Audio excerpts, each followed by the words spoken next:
Labą dieną visiems. Šiandien turim 108 užsiėmimą. Praeitą kartą pradėjome kalbėti apie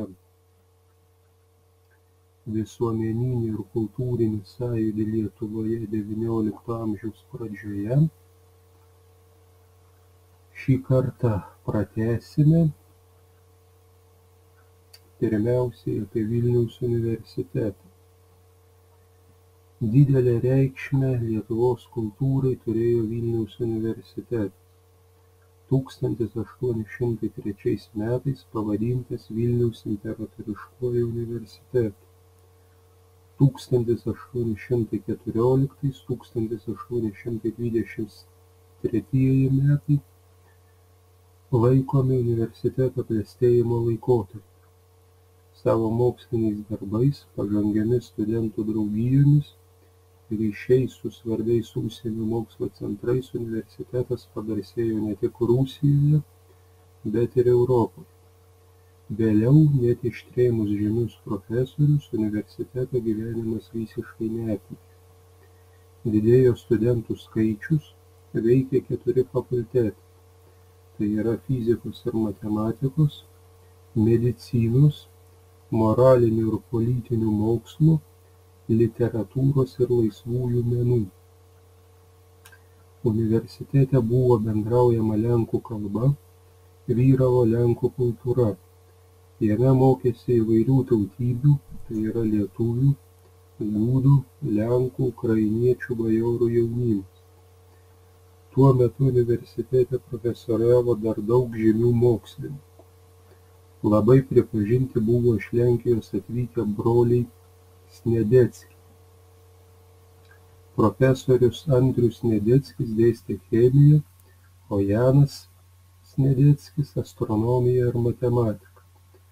Lietuvis Jundzilas sutvarkė universiteto botanikos sodo ir zoologinius rinkinius.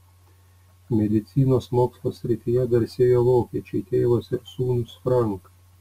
Tėvas Johanas Frankas pirmasis reformavo medicinos dėstymą, įkūrė terapijos kliniką, sūnus Juzefas įsteigė Vilniaus medicinos draugiją, medicinos institutą, ambulatoriją. Europoje tokių įstaigų tuo metu dar nebuvo. Istoriją universitete dėstė Joachimas Lelevelis, studentus skatinęs domėtis Lietuvos istorija, kultūra. Narbutas parašė 9 tomų Lietuvos istoriją iki 1569 metų Liublino unijos. Ši knyga, greta Biblijos ir Lietuvos statutų, buvo laikoma kiekvieno bajoro namuose. Mokslo kilimas, naujas mąstymo būdas, iš vakarų Europos sklindančios idėjos skatino prisiminti praeitį ir ugdė tautinę savimonę.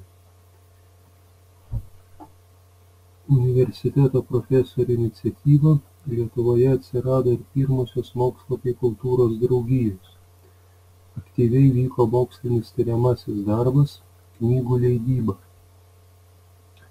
Universitetą garsino ir jo auklėtiniai, tai yra didieji lenkų rašytojai ir poetai romantikai, vadinę save lietuviais.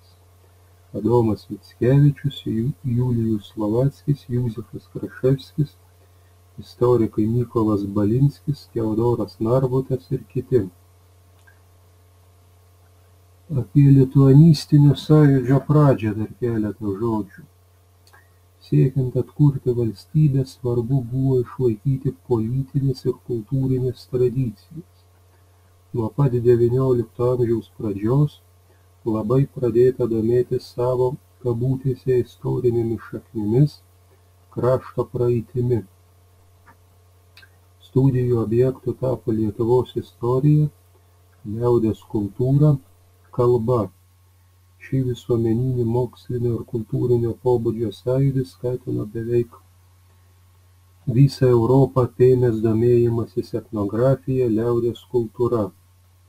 Pirmoji lietuvių tautinio atgimimo banga per Lietuvą nuvilnijo XIX amžiaus 3–4 dešimtmetyje. Vilniaus universitete studijavo dauguma XIX amžiaus pradžios lietuvių kultūros puoselėtojų, tai yra Simonas Stanevičius, Simonas Daukantas, Jurgis Pabrėža, Andrius Valiūnas ir kiti. Lietuviai studentai nepriklausė slaptoms lenkų organizacijoms. Jie pirmiausiai rūpinosi kultūrinė ir ypač literatūrinė veikla. Istorikas Daukantas 1822 metais lietuvių kalba parašė veikalą Darbai senųjų lietuvių ir žemaičių. Tai pirmoji Lietuvos istorija parašyta lietuvių kalba. Kitas tautinio atgimimo žadintojas Simonas Stanevičius didžiausią pripažinimą pelnė pasakėčiomis jo kabutėse Dainis žemaičių, pasirodžiusios 1829 metais Vilniuje, buvo antroji lietuvių liaudies dainų knyga. Pirmąją prieš 4 metus Karaliaučiuje buvo išleidęs Liudvikas Rėza.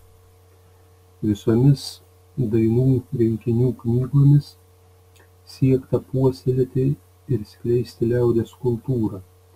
Stanevičiaus odė, kabutėse šlovė žemaičių, tapo to meto lietuvių šviesuomenės manifestu.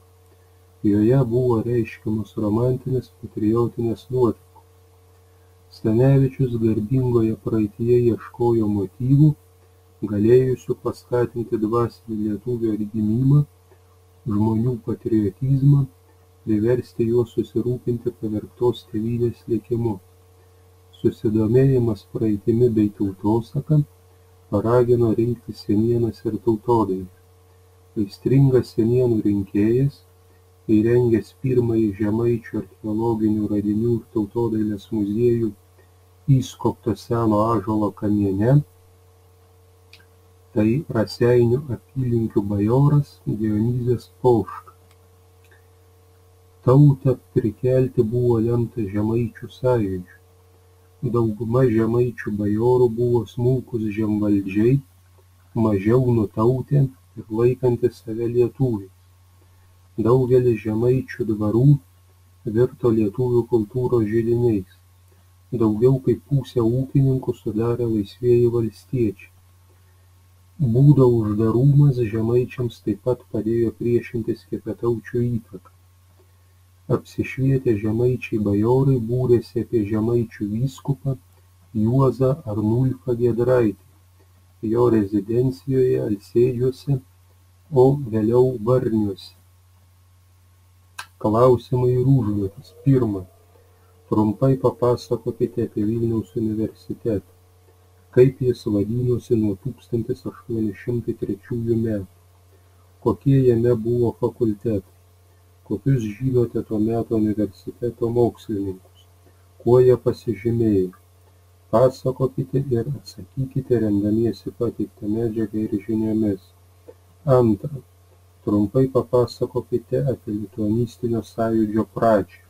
Kuo pasireiškia lituanistinis sąjūdis? Kodėl lietuvių atgimimas XIX amžiaus pradžioje sietinas su Žemaitija? Pasakokite ir atsakykite remdamiesi pateiktą medžiagą ir žiniomis.